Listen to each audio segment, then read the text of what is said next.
Don't touch anything, black trash. Your kind leaves stains. Chloe Bradford grabbed Nia Harper's hand mid-reach, yanking it away from the marble counter. The platinum credit cards scattered across the floor like worthless plastic. You people think money makes you equal to us.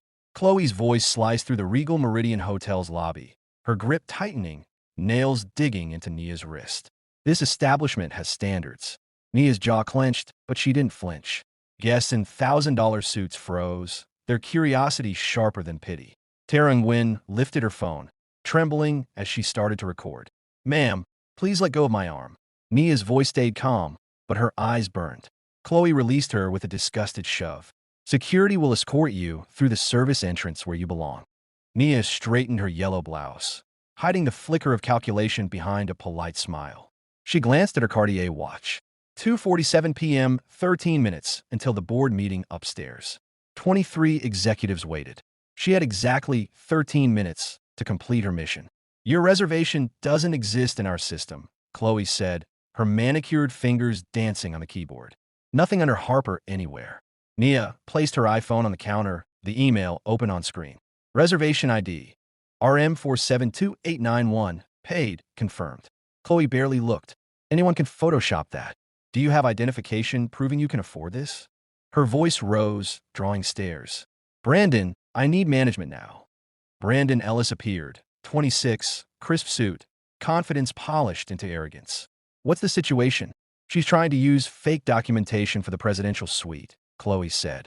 Nia bent gracefully, retrieved her platinum AMX from the floor. The chandelier light kissed its surface. "I'd like to speak with your general manager." Brandon smiled the way sharks do before feeding. "If you're looking for employment, HR is on the 3rd floor." "I'm not looking for work." "Then you're in the wrong establishment. The Regal Meridian serves an exclusive clientele." Nia moved toward the seating area, but an attendant blocked her path. "Reserved for guests." She gestured toward 3 men in suits, lounging on identical chairs. "Are those guests?" The attendant blushed.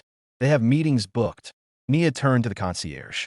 He pretended his computer was suddenly fascinating. She opened her phone. "No Wi-Fi. Password required." "Excuse me," she asked. "What's the password?"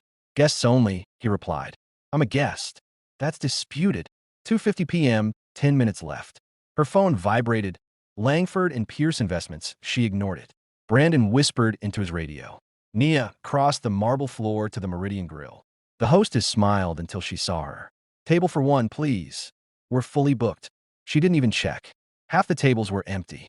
"What about the bar?" "Bar service is for registered guests with room keys." "I have a reservation." "Then you shouldn't be having these problems, should you?" Nia walked toward the restroom. The same attendant rushed forward, placing a yellow cleaning in progress sign. "Sorry, could take several hours." A woman in Chanel brushed past and entered freely. "How long did you say?" Nia asked. "Hard to estimate. There's a public restroom 4 blocks east." 2:52 p.m., 8 minutes until everything changed. Tara's live stream had 2,134 viewers and climbing. Comments poured in: rage, disbelief, sympathy. "She's handling this like a queen. Name and shame this hotel." Nia stood alone in the lobby, surrounded by opulence that treated her like an intruder. Her leather portfolio contained documents that could end careers, but timing was everything. Brandon approached with 2 security guards, black uniforms framing him like armor. "Ma'am, I'm requesting your immediate departure. I haven't violated any laws. You're disturbing our guests." "Which guests?" "All of them. Your presence here is fundamentally inappropriate." "May I use a phone to call transportation?" "For guests only. I need to reach my husband." "Use your own phone." "There's no signal." Brandon shrugged. "Not our problem." Nia's phone buzzed again. Mr. Alden, the board chairman. She let it ring. 2:55 p.m., 5 minutes until revelation. Head of Security Rick Dawson strode in, radiating force. "Ma'am, you'll leave now or face trespassing charges. I'm a paying customer." "No, you're attempting fraud." His hand hovered near his radio. 30 seconds, or we remove you." The lobby froze. Even the music stopped. Tara's viewers surged past 5,000.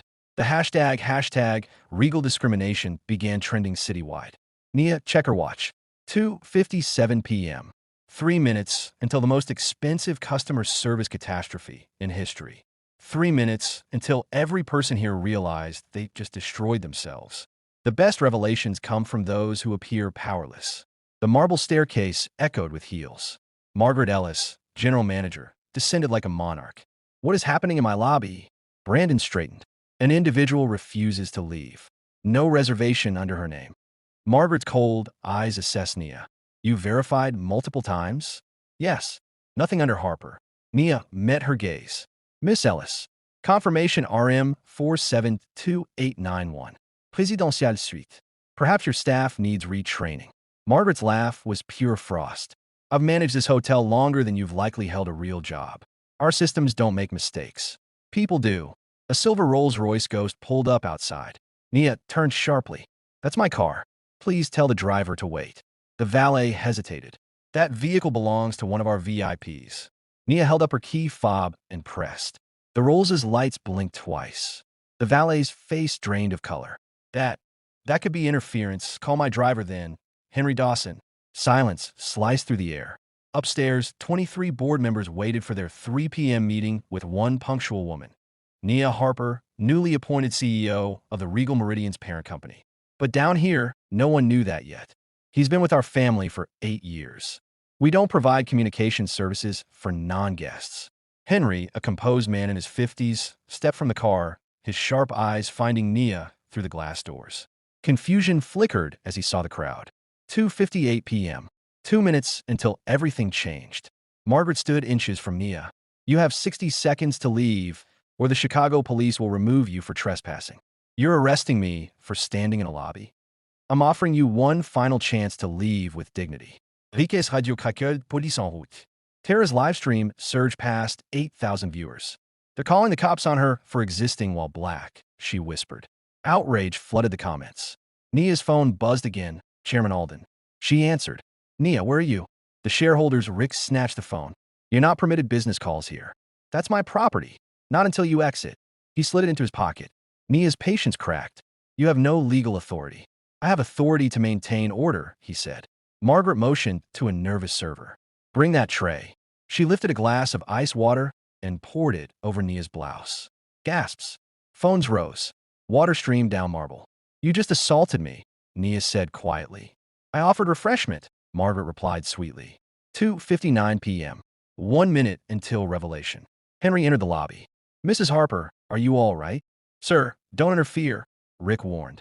That's Mrs. Harper, Henry said firmly. I've been driving her to board meetings for years. Brandon sneered. And she's the CEO, I suppose. Yes, Henry replied flatly. Silence.